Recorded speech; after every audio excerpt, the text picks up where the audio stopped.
Hello everyone, welcome to Study IQ. Sentence correction के series में हम कंटिन्यू करेंगे। तो आज देखते हैं sentence correction set 4। Now look at this sentence. Once again मैं आपको एक बार रिमाइंड करा दूं कि सबसे पहले आपको ये सेंटेंस खुद ट्राई करना है। आप इस वीडियो को यहीं पर पॉज कर सकते हैं। पॉज के लिए आप या तो पॉज वाले बटन पर क्लिक कर दीजिए या कंप्यूटर का स्पेस बार दबा दीजिए। और उसके बाद सबसे पहले ये जो जैसे स्क्रीन पे आपके 5 सेंटेंस लिखे हैं, पहले आपको खुद ट्राई करने हैं। उसके बाद आपको एक्सप्लेनेशन देखनी है, वो ज़्यादा इफेक्टिव रहेगा। तो देखते हैं पहला sentence. On the busy ring road we witness the collusion between a truck and an auto. तो बिजी रिंग रोड पे आज हमने क्या देखा कि ट्रक और ऑटो आपस में टकरा गए। देखिए, टकराने के लिए जो शब्द है वो कोल्यूशन नहीं होता, वो होता है कोलिजन। तो यहाँ पर करेक्शन होगा कोलिजन। कोल्यूशन क्या होता है? कोल्यूशन होता है साझेदारी या आपस में मिल जाना। फॉर एग्जांपल, जैसे हमारे देश के जो क्रिमिनल्स हैं और पॉलिटिशियंस हैं, वो आपस में कोल्यूड कर जाते हैं, यानी वो मिल जाते हैं। उसको बोलते हैं कोल्यूशन, यानी आपस में मिल जाना। इसके लिए एक बहुत अच्छा एक्सप्रेशन भी है, ये आपको आना चाहिए। इसको बोलते हैं hand in glove. Hand in glove का मतलब भी वही है, जब दो लोग मिले हुए होते हैं। तो आप बोल सकते हो our politicians are hands in glove with the criminals. अगला सेंटेंस देखते हैं, इसमें प्रेपोजिशन एरर है। I am angry at my brother because he did not help me when I needed him the most. Now मैं अपने भाई से गुस्सा हूं। अब जब आप बोलते हैं कि मैं किसी पर गुस्सा हूं या किसी से गुस्सा हूं, तो हमेशा आप वर्ड यूज करेंगे with. You are always angry with a person, not at a person. इसमें कई बार कंफ्यूजन इसलिए हो सकता है क्योंकि बोलते वक्त कई बार ऐसा प्रतीत होता है, जैसे फॉर एग्जांपल अगर मैं बोल रहा हूँ किसी को कि मैं तुम पर गुस्सा हूँ, तो पर की जो इंग्लिश है वो कई बार हम ऑन ले लेते हैं, कई बार एट ले लेते हैं, इसलिए गलती होने के चांस रहते हैं। लेकिन आपको याद रखना है, you are always angry with a person. अगले वाला थोड़ा सा टफ है। He is only doctor in our village. आप बोलना चाह रहे हैं कि मेरे गांव में वो अकेला डॉक्टर है। देखिए, अगर आप बोलते हैं ही इज ओनली डॉक्टर, तो इसका मतलब कुछ और हो जाता है। इसका मतलब ये हो जाता है कि वो सिर्फ एक डॉक्टर है और इसके अलावा वो कुछ नहीं है।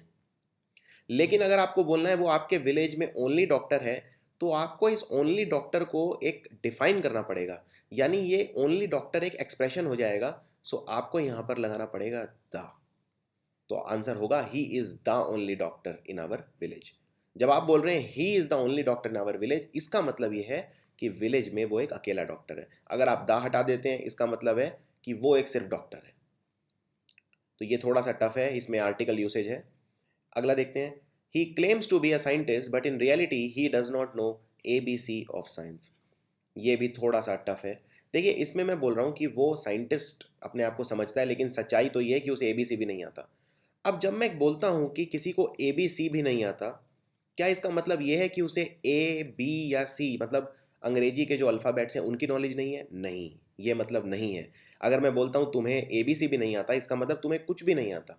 तो यानी कि ABC को आपको एक पर्सनैलिटी देनी पड़ेगी, एक एक्सप्रेशन देना पड़ेगा। इसलिए यहाँ ABC, अगर मैं लिखता हूँ ही डज नॉट नो ABC, इसका मतलब उसे A B और C नहीं आती। लेकिन मैं बोलना चाहता हूँ कि उसे ABC नहीं आती, यानी उसे कुछ भी नहीं आता। उस केस में इसको पर्सनैलिटी देना ज़रूरी है, और पर्सनैलिटी देने के लिए इसके आगे हम लगाएंगे द, यानी एक एक्सप्रेशन हो जाएगा। So in reality he does not know the ABC of science. अगला देखते हैं। नो, इस तरह के क्वेश्चन बहुत ही कॉमन आते हैं, स्पेशली इन SSC। ये एक कंजंक्शन एरर है। चूंकि वो एक चतुर व्यक्ति है इसीलिए, या स्टूडेंट है उसके, इसीलिए अच्छे नंबर आते हैं। देखिए, ये एक ऐसा सेंटेंस है जिसमें ज़रूरत से ज़्यादा कंजंक्शन दिए हुए हैं। जैसे इसमें बिकॉज लगा दिया जब हमने, तो सो की ज़रूरत नहीं है।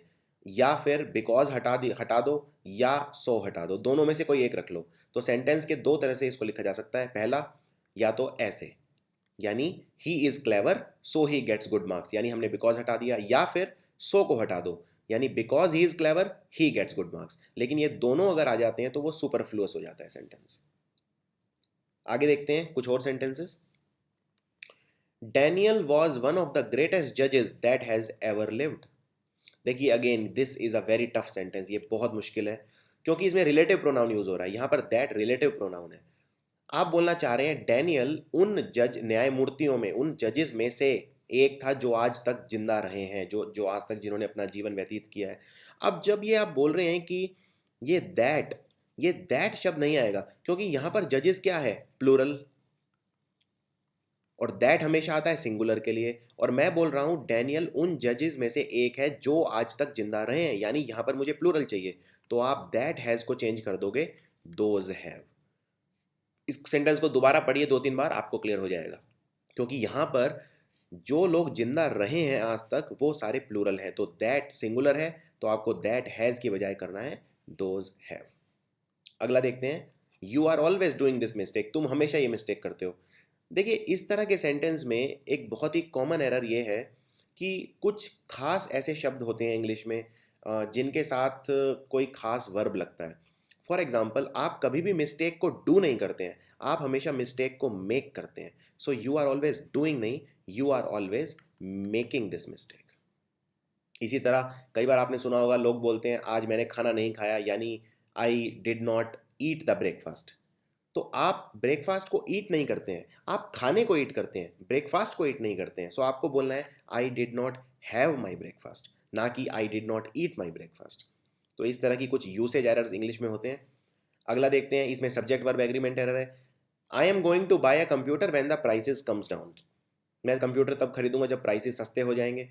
कम डाउन यहाँ पर फ्रेजल वर्ब है, जिसका मतलब है कोई चीज़ का प्राइस गिरना, इस सेंस में कम डाउन का मतलब है प्राइस गिरना।